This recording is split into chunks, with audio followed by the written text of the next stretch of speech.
Okay, Shalom, Shalom. First and foremost, before I begin with this in transit, I want to start by giving all praises, honor, and glory to our power, Yahweh, by Hashem Yahushai, by Hashem Rakapadash.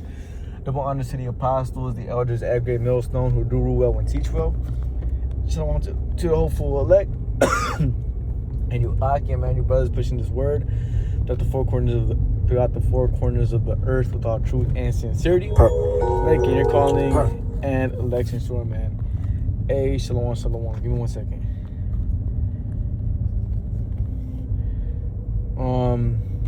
And I'm just striking while the iron is hot because I just noticed the comment and I thought it'd be good to speak about it because a lot of people feel this way, but they don't necessarily know what's getting ready to come down the pipeline.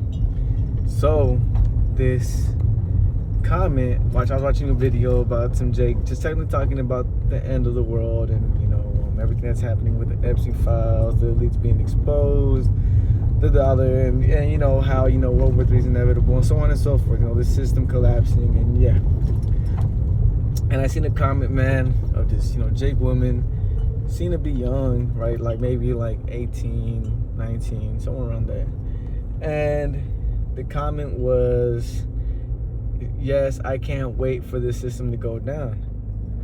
And a lot of you people, blatant, because it's not just her. A lot of people say that, but you people that say that don't necessarily know what's getting ready to come down the pipeline, man. And what I mean by that is this system going out is not just gonna be a fucking all right. We're just gonna shut everything off. It's gonna be a barter system.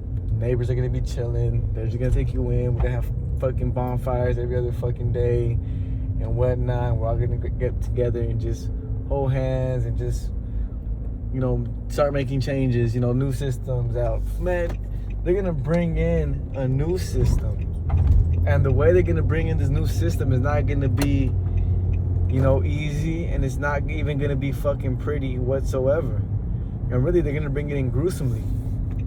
They're gonna have Jake begging for this damn RFID microchip to market the beast, and I'm gonna just say it, man.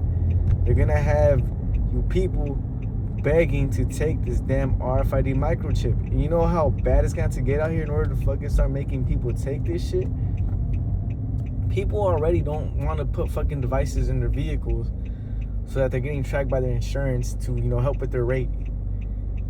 People don't already want to fucking add things and, trackers and whatnot where the government can check them, bro.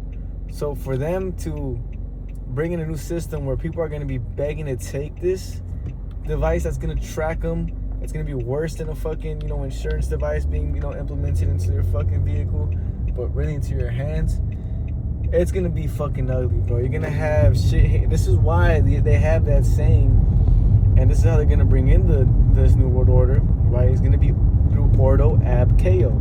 How are they going to bring that order in the new world order? Well, they're going to bring it through chaos. And how are they going to... So, all this Epstein stuff and Epstein file shit, of course, it's the Lord exposing these elites, but really it's just them getting ready to move into the new world order, man. It's just them getting ready to really fully take in this new society. Right? And the way they're going to bring it is not going to be pretty, bro. So you people that are saying, and there's a precept actually that goes into that, and I'm gonna quote it right now. It actually says, "Woe unto you that desire the day of the Lord, to what end is it for you?" You people don't fucking realize when you say, "I can't wait for Christ to come back. I can't wait for Yahweh, Yahuwah, right, Yeshua to come back." And the reason I'm saying those goofy ass fake names is because that's who that precept is alluding to, talking about. You people, to what end is it for you people, not the elect. The scriptures talk about, those that know the names and us hastening the day of the Most High. To us, we're good. We want this to happen. We're making our calling and election. So we're trying to be in the ministry. We're trying to, our hardest to, be in those chariots. Even though we go through, different adversities and different temptations where we may fall and whatnot, but at the end of the day, we're the ones trying, right? But hey, for you you want to be, I'm gonna just leave it like how you guys, you God believers, because that's all you guys say. I believe in God, and then you just stop at that, right? For you people and those fake names that I was, talking about earlier, that's what that precept is tying into. I can't wait for the Lord to come back. I can't wait for Jesus to come back. I can't wait for Yeshua, for Yahweh to come back. I can't wait, man.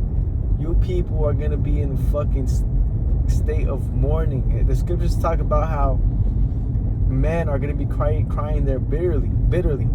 Also, it's so bad that it's gonna be, right, Jeremiah 30. It's gonna be like if a man was in travail with child. So that's a man. Imagine you women, and not to just harp on you women, right? But I mean, rightfully so. We understand that men, traditional men are naturally their mental is a lot stronger than you women. You women. So if mentally a man is out there fucking crying his ass out like if he's having a baby, you can only imagine, because it was Eve that said that. You can only imagine what these females are going to be going through, man. So yeah, man. That I seen that. I mean, I was just striking while the iron is hot. To what end is it for you, man? That's why I'm gonna title this in transit. You people don't know it's gonna be fucking so bad. Like you read the book of 2 Kings, where they were fucking selling donkey, if I'm not mistaken, donkey dung for money, and they were also selling a fucking, a head of a fucking donkey, and they were also even plotting on how they were gonna eat, one of their children, and then the next day they're gonna eat the other's children. That bad. It's gonna be like that. You're gonna have the famine. You're gonna have the cannibal gangs. You're gonna have people invading one another for the lack of bread thereof. Second Esdras the 15, the 6th, or Second Esdras the, so like I get those mixed up. 15 or 16 chapter. Technically going into the invading of one another with guns in their hands because of the lack of bread thereof and for great tribulation. Man, you people don't really know what the fuck's getting ready. Jeremiah 30:7, bro. Like a time never before. You people don't know that by you saying, "Oh, I can't wait for." The system to go out. You people don't even know what you're asking for. You people really don't know what you're asking for. And honestly, I'm gonna make a part 2, but I'm gonna make an actual video where I'm gonna bring out precepts, and that way we can bring out more points. This was just me striking while the iron is hot on that mindset of I can't wait for the system to be taken down, which is you're actually saying you can't wait for the Lord to return because you think that by the system breaking it's gonna be the end all be all. No, man, this system needs to go out so that they can bring in the New World Order. And it's going to be under a new system where you're going to have to buy or sell with the RFID microchip in your hand, and it's going to get so ugly out here. People are going to be begging and lining up for this damn device. All right? So I'm going to go more into it via the scriptures. I just wanted to really upload this and just, bring it out there. So, hey, with that, Lord willing, this has been edifying. With that, shalom.